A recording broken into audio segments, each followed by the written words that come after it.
Bonjour à tous. Les notions bibliques d'aujourd'hui concernent le fait que dans le royaume de Dieu, nous sommes tous importants.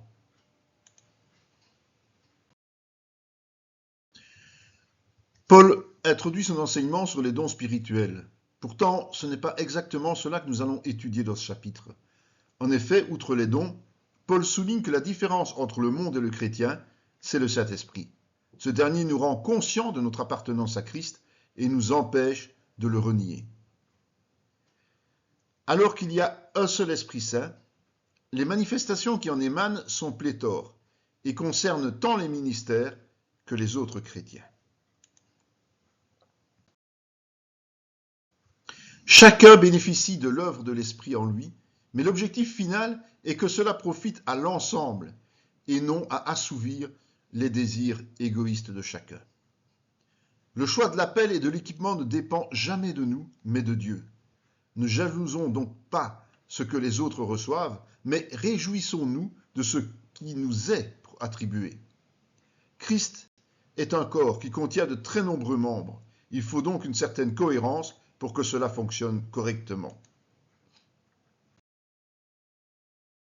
Le baptême du Saint-Esprit a pour objectif de nous faire membres et participants actifs au corps unique de Christ, malgré les diverses dénominations et autres divisions.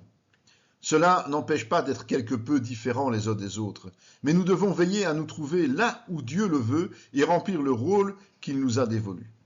Si nous avions tous un rôle identique, la communauté ne fonctionnerait pas.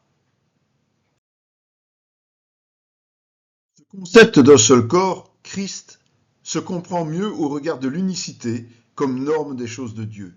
Chaque membre unique que nous sommes participe à la constitution du corps de Christ.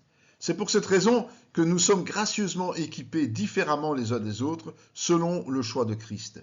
C'est par l'unité de ses membres que le corps grandit dans l'amour. Voilà encore une fois le partage d'une petite étude accomplie par le Centre chrétien Emmanuel de Spa. Nous vous invitons à continuer à nous suivre et à nous encourager au travers de tous les liens qui vous sont proposés. Soyez tous bénis dans le nom de notre Seigneur Jésus-Christ.